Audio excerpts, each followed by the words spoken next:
Welcome back to Shadow Watch, where America's darkest secrets refuse to stay buried. Tonight, we're heading to the wilds of Oregon, a place of towering pines and forgotten towns, where the air smells of ash and something far worse. Ever wonder what lingers in the ruins of a fire that never should have happened? What if I told you that in 1952, a blaze wiped out a hamlet called Ash Hollow, and the children who died there never left? This isn't just a ghost story. It's real, it's twisted, and it's calling us in. Ash Hollow sits, or sat, deep in the Cascade Range, a speck of a settlement built by loggers and dreamers. By 1952, it was home to 30 souls, mostly families carving out a life among the trees. On September 12th, a fire tore through, fast and fierce, leaving nothing but blackened timber and ash. The official report blamed a dry summer, a stray spark. But the locals? They whispered about screams in the flames, children's screams, long after the blaze died down. Here's the hook. No bodies were found. Not one. The fire was hot, sure, but not hot enough to vaporize 30 people. Searchers combed the ashes, found toys, a doll with melted eyes, a tin soldier warped by heat, but no bones, no graves. The kids, 10 of them, ages 5 to 12, were just gone. Their parents, too, vanished into thin air. The state sealed the site, called it a tragedy, and moved on. But Ash Hollow didn't. By 1955, hunters started avoiding the area. They'd hear giggles drifting through the trees, faint and playful, then silence so heavy it hurt. One man, Earl Tate, swore he saw shapes in the ash, small figures dancing, kicking up dust that didn't settle. He ran, left his rifle behind, and never hunted again.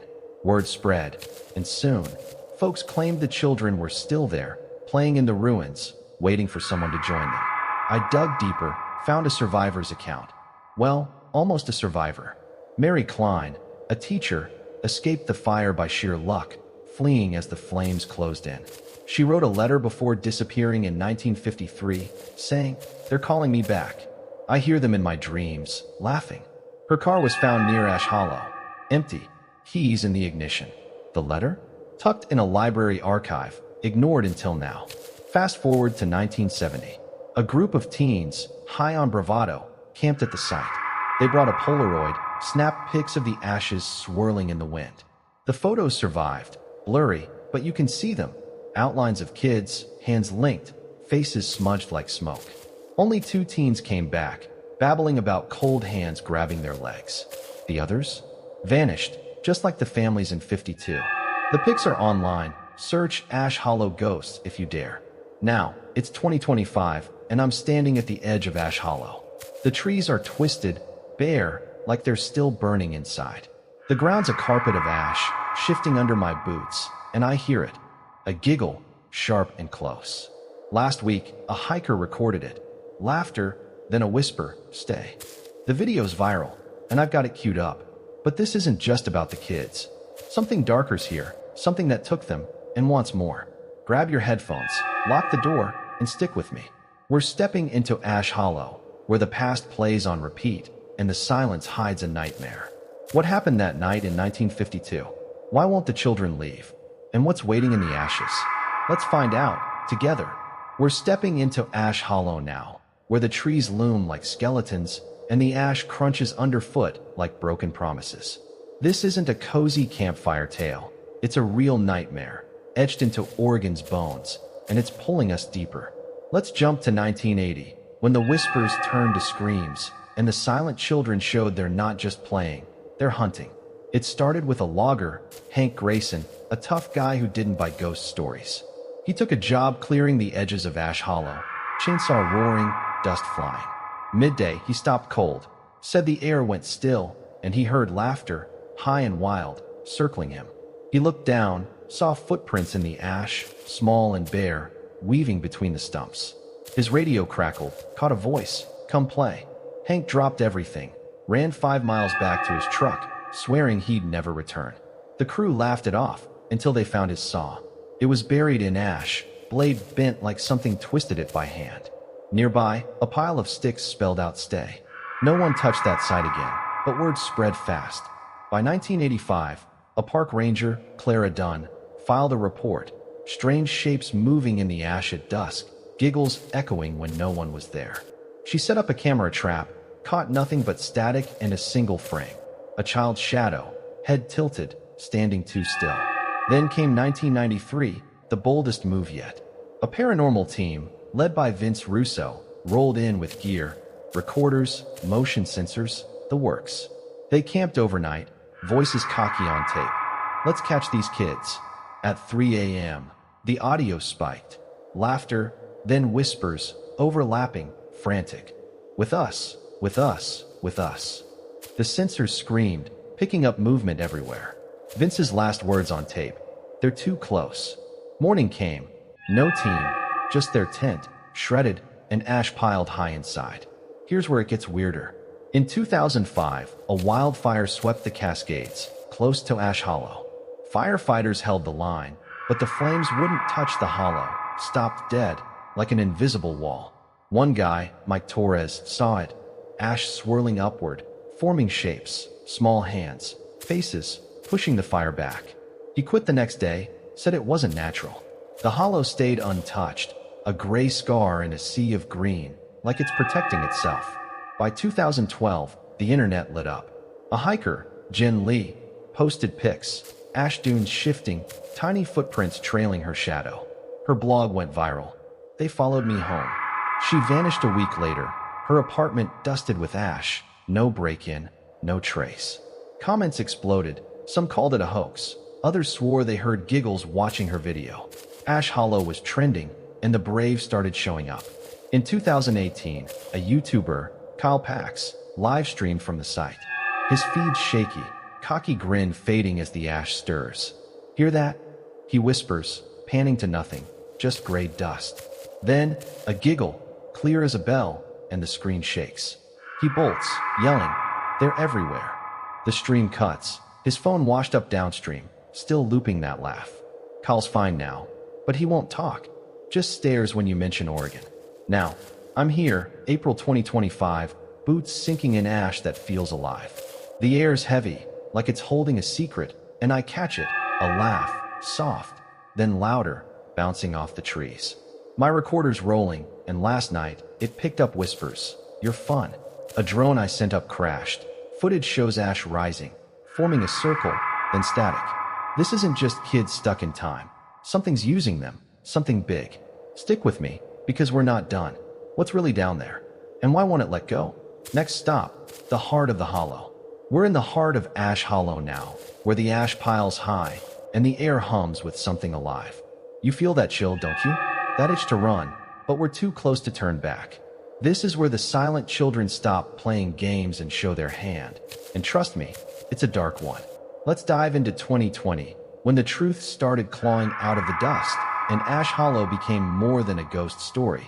It became a reckoning. It was a dry August night when Dr. Rachel Sims, a geologist with a ghost hunting hobby, rolled into the hollow. She'd read the blogs, seen the pics, and brought tools, seismometers, air sensors, a recorder. Her team set up at the center, where the ash forms a perfect circle, untouched by wind.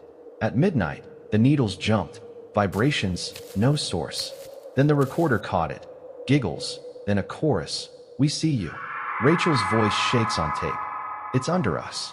The ground trembled, ash swirling into shapes, small figures, hands outstretched, eyes black as coal. One student, Ben, screamed. The ash grabbed his ankle, cold and firm, pulling him down. They yanked him free, but he babbled about voices in his head. "Stay, stay, stay." The seismometer spiked again, deeper this time, like something massive shifted below. Rachel's cam caught a shadow, not a child, but tall, jagged, rising from the circle. They fled, gear abandoned, ash chasing them to the trees. Rachel's report hit the dark web, labeled the ash entity. She claimed the hollow's a sinkhole, not natural, hiding something ancient, woken by the 1952 fire. Skeptics scoffed, but her footage leaked, ash forming faces, a low hum shaking the lens. Views soared, and thrill seekers swarmed Oregon. In 2021, a group of 5 broke in, live-streamed it. The feed's chaos, laughter, ash swirling, then a scream. "It's got me." Static, then nothing. Their car sat at the trailhead, ash inside, no tracks out. Here's the twist. It's not just the kids.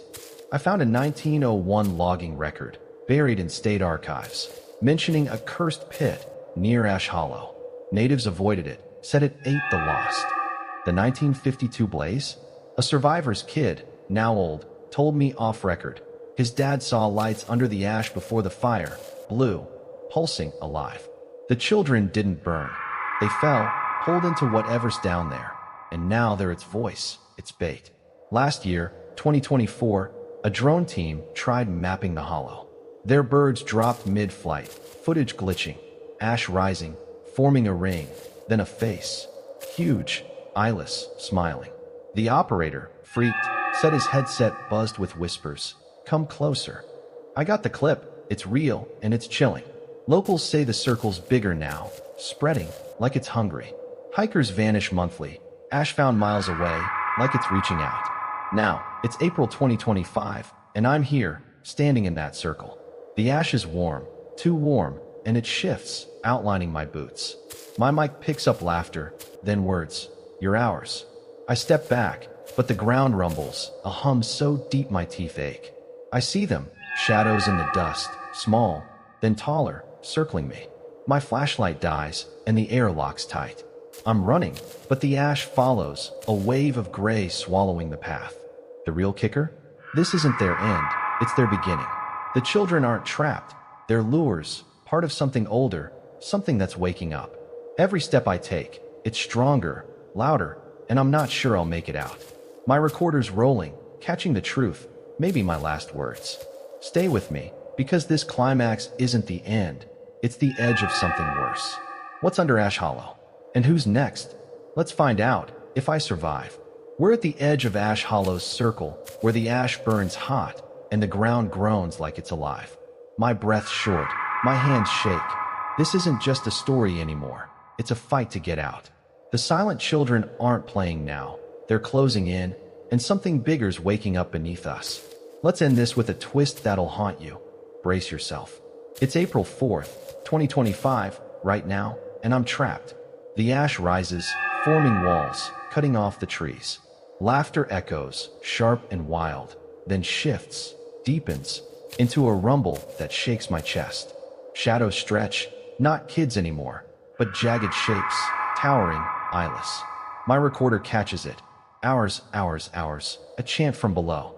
The circle cracks, hairline at first, then wide, ash pouring down like a drain. I see it, a pit, black, endless, glowing blue at its core.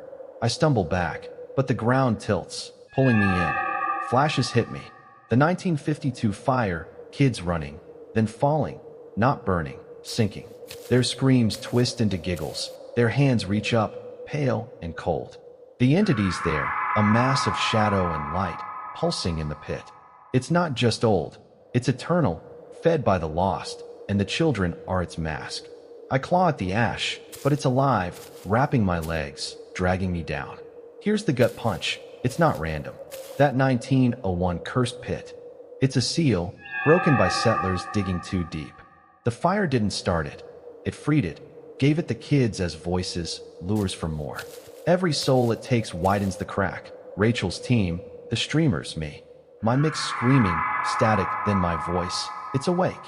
The pit glows brighter, blue light searing my eyes, and I see them. Dozens, hundreds, trapped in the ash, smiling. I fight, kicking free, but the laughter's in my head now, loud, endless.